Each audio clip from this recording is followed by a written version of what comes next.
Bihon paano mag-apply para sa negosyo credit at kailangan mo para makuha iyon. Iyon ang paksa sa episode ngayon. Tayo'y maglubog halika lahat at maligayang pagbabalik. Tatalakayin natin ang tungkol sa negosyo credit. Maraming email mula sa mga nagtatanong kung ano talaga ang kailangan mo para makamit ang negosyo credit. Ano nga ba ang pagkakaiba nito sa personal credit? Tungkol sa mga bagay na dapat mong tandaan o kahit may madaling access para mag-apply sa pautang sa negosyo, kailangan panatilihin ang magandang credit score, magandang personal na credit score. Bakit ganun? Kapag bago ka at sinusubukan magtatag ng kredito sa negosyo, kailangan ng mga tao na may muka. Ang mga creditors ay magproseso ng aplikasyon sa negosyo pero kailangan nilang makita ang personal na garantiya. Kapag nagsisimula ka at binubuo ang iyong credit sa negosyo, kailangang magtuon sa iyong personal na credit. Kailangan mo ng isang bagay na tinatawag na EIN. Ito ay katulad ng Social Security ID na ikakabit sa iyong negosyo. Tulad ng iyong personal na SSN na iniuugnay sa iyong negosyo, may kaugnayan din ito sa EIN ng iyong negosyo. Huli pero hindi bababasa, kailangan mo ng numero ng DMV o Dun& Bradstreet. Ipapakita ko ang demo at paano maabot ang lahat. Ibabahagi ko tungkol sa mga sulat na natanggap ko nang mag-apply ako para sa negosyo kredito. Maaring sabihin ang hinahanap ng utang. Iba-iba ang hinahanap ng bawat kreditor. Ang iba hindi interesado sa iyong credit kapag ikaw ay nakapagpatibay na ng kasaysayan at ang ilan sa kanila unang titingnan nila. Ilan sa kanila ay diretso na sa iyong EIN or DMV. Pupunta tayo sa lahat sa screen ko. Kaya nang walang ibang pahayag, tayo na lang ay sumisid na. Okay mga guys, kaya nasa screen ko ngayon. Ito ay isang kopya ng sulat na aking natanggap noong isang panahon noong unang beses kong nakuha ang aking LLC at nakuha ang aking unang EIN number. Tulad ng nakikita mo, binura ko ang ilang impormasyon para sa pangkaligtasang pagkakakilanlan, ngunit nais kong ibahagi ang disenyo ng sulat mula sa mga tagapagpautang. Isang sulat ito ng pagtanggi dahil wala akong credit sa negosyo o anumang katulad niyan. Wala akong kasaysayan ng credit sa negosyo. Akala ko't magandang ideya mag-save ng isa sa mga sulat para sa negosyo. Babalikan ko pag may matibay na credit. Parang sasabihin, naaalala mo ba yung mga panahong iyon? Nalaman ko na ang liham na ito ay kapaki-pakinabang ngayon. Nag-record ako ng video para ipakita sa inyo ang lahat sa credit ng negosyo. Tulad ng nakikita mo dito, ito ay isang scan. Makakakuha ka ng reference ID dito sa itaas at pagkatapos ng pangalan ng iyong kumpanya, address ATBP.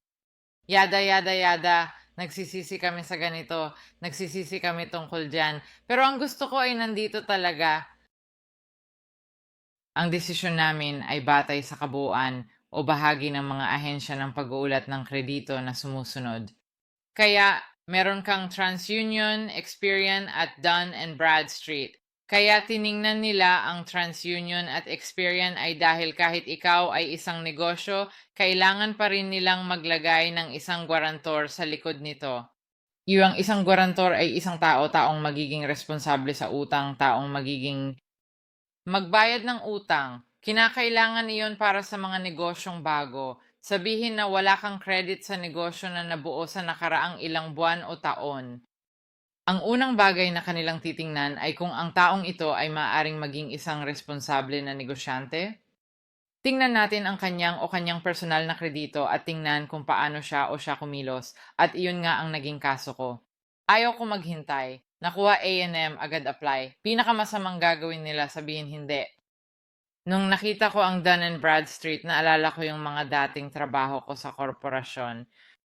Naalala ko na ilan sa mga boss ko ay nag-uusap tungkol sa pagkuha ng ulat mula sa Dun& Bradstreet dahil sa mga pagkakataon na nagdadala sila ng ibang kumpanya sa opisina. At isa sa mga pangunahing bagay na karaniwang sinisilip nila ay, ang kumpanyang ito ba ay solvente? Lumalaki ba ang kita ng kumpanya? Malusog? Paano malalaman kung hindi sila tatakbo kasama ang pera natin dahil bangkarote at nagnanakaw ng pera ng mga tao? Palagi silang nagsasalita tungkol sa Dun& Bradstreet or DMV, hindi ko kailangan mag-alala sa mga ganyan. Ang trabaho ko ay tingnan kung may malusog na kredito sila sa DMV. Sinusubukan kong mag-apply para sa ilan sa mga ito.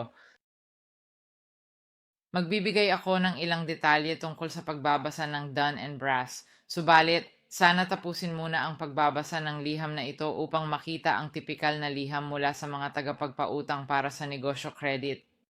Sa susunod na talata, pinag-uusapan nila ang unang batas sa pag-uulat ng kredito. Sinasabi nila na walang kinikilingan ng desisyon mo, batay ito sa mga katotohanan kahit ano pa ang iyong desisyon. Gayunpaman, may karapatan ka pa rin na makakuha ng libreng kopya ng iyong ulat tulad ng sinasabi nila. Ang error na ito, ibig sabihin libreng kopya ng ulat mo mula sa ahensya ng pag-uulat, 3 ito. Kung humingi ka ng sulat sa loob ng 60 araw matapos matanggap ang sulat na ito, dapat kang bigyan nila ng libreng kopya.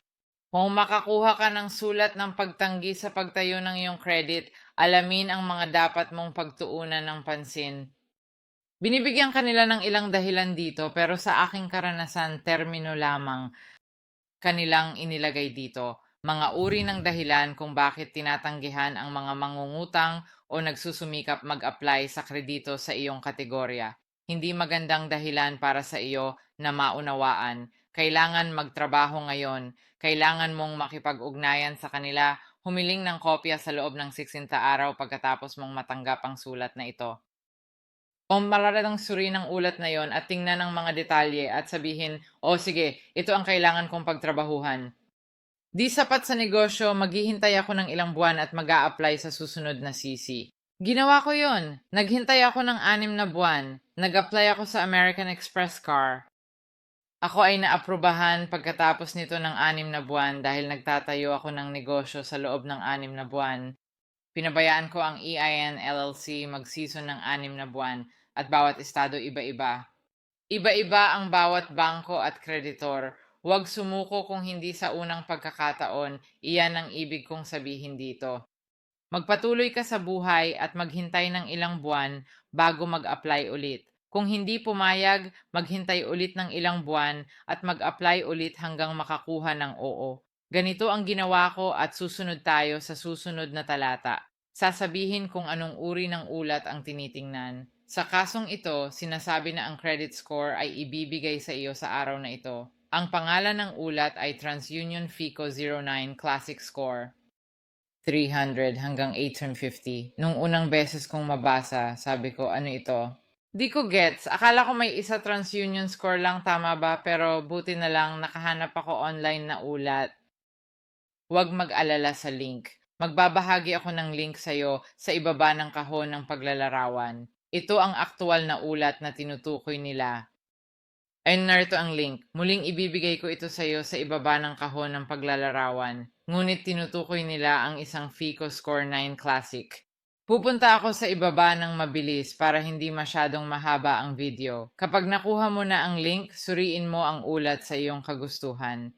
Pero kung ikaw ay mag-scroll pababa, talagang pinag-uusapan nila ang iba't ibang uri ng mga puntos at nag-uusap sila tungkol sa Vantage Score ng Credit Karma, kaya maaari mong ma-access ang link at tingnan ang ulat at matuto ng kaunti tungkol sa iba't ibang uri ng Vantage Score. Pero para sa layunin ng video, diretso na tayo sa ulat na Classic 9. Kaya kung iscroll natin pababa hanggang sa dulo, pupuntahan natin ang bahagi kung saan tinatawag nila ang mga FICO risk scores at makikita mo ang ulat dito.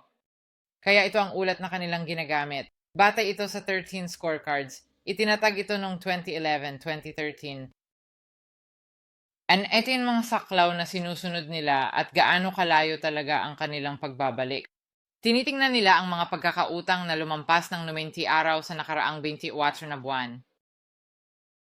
Ang anumang nananatili sa iyong kredito sa nakaraang 24 na buwan ay makikita sa score na ito. Iyon ang ibig sabihin nito. Ang saklaw, 300 para sa pinakamababa, 850 para sa pinakamataas, at iba pa. Karamihan sa mga tunog ito ay sa loob ng 1.4 na buwan, pero baka may iba pang ulat na tumatagal pa ng kaunting oras. Halimbawa, napag-uusapan ang dolce na buwan dito. Tingnan ang ulat na ito sa iyong kagustuhan. Ang impormasyong ito ay talagang napaka-informatibo at ngayon ay pupunta tayo sa kawili-wiling bahagi na kung paano tayo makakakuha ng kredito mula sa DMV. Ngayon nasa website tayo ng DMV. Ito ang kung saan kayo pupunta at magre-request ng inyong DNB number or DMV number. Huwag mag-alala, ibibigay ko sa iyo ang mga link sa ibaba sa description box. May 3 kategorya. Ito ang ginagamit ko dahil hindi ko nakita ang pangangailangan na magbayad para sa mga serbisyo dahil bago pa lang ako. Habang lumalaki ka, malamang gusto mong magbayad para sa iba't ibang bayarang serbisyo na kailangan mo. Ang Dun& Bradstreet ay nagbibigay hindi lamang ng numero kundi pati ng credit file, credit signal at iba pang serbisyo para sa credit monitoring. Kung gusto mong umakyat ng hakbang, may buong file at signal ng kredito. Naniniwala ako na ang presyong ito taon-taon. Kung iisipin mo, hindi masama. Nakakakuha ka ng kapanatagan ng isip, binabantayan mo ang iyong negosyo credit at nananatili ka sa tuktok nito, kaya alam mo kung ano ang kailangan mong pagtuunan ng pansin, saan ka nahuhuli, at maaari kang magsimulang magtrabaho para mapabuti iyon. Para sa video na ito, pupunta tayo sa libreng seksyon at maaaring tumagal ng hanggang 30 na araw ng negosyo para makuha mo ang numero. Pero para sa akin, ito ay tumagal ng hindi hihigit sa 1 linggo.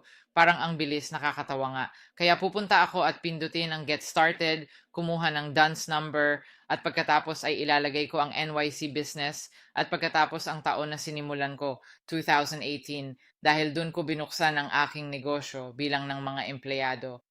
Maglalagay ako ng 2 numero para sa taunang benta, $46,000 kada taon ngayon. Paglalarawan ng negosyo, nagbebenta ka ng real estate. At pagkatapos ang website ng kumpanya, www.nycbusiness.com. Tama? Ano ang iyong website? Numero ng telepono, 888-888-888. Pagkatapos ng business email, gamitin ang nycbusiness@gmail.com upang makumpleto ang proseso. Matapos ang iyong istruktura, piliin mo kung ikaw ay isang sole proprietorship, partnership, korporasyon, o limited liability company. Ay, kung hindi mo alam ang mga istrukturang ito o ang ibig sabihin nila, tingnan mo ang video dito. Matututo ka ng kaunti dito, hindi mo na kailangang lumabas ng video para mag-click sa card. Ano ang gagawin ko? Bibigyan kita ng link sa ibaba para matuto tungkol sa sole proprietorship, partnership, at korporasyon sa ibang video. So para sa ehersisyong ito, pipili tayo ng isang korporasyon. Ang pangalan ng punong guro ay dapat na pinakamataas na opisyal ng kumpanya, ibig sabihin pangulo o tagapagtatag. Sa kakaso, ikaw ang magiging iyon. Ikaw na lang ang maglagay ng pangalan mo. Sasabihin ko ang negosyo sa NYC. Ulo, kaya na ngayon sa pangunahing pamagat, ikakasal ka na lang at pumili ng pamagat. Kaya sabihin na ikaw ang CEO ng kumpanya at pagkatapos para sa isang korporasyon kung may mga shareholder. Kung meron kang asawa o ibang kasosyo sa negosyo, ilagay mo lang ito doon. May kasosyo kang magiging kasosyo sa negosyo sa NYC. Ilagay pangalan at pagmamay-ari ng kasosyo sa kaso na ito. Naghati kayo sa kalahati, 50-50. Kung may ibang tao ka, magpatuloy at i-click ang pagdagdag ng opisyal o shareholder. At kung saan ang iyong lokasyon ay 123 Main Street at sabihin natin sa lungsod, ilalagay natin ang New York at sa estado, pipiliin natin ang New York at 11111 at Estados Unidos.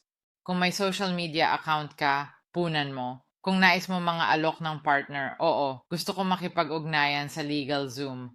Gusto mo trabaho kasama ang legal na kupunan ng mag-aaral o ADP serbisyo, ATBP.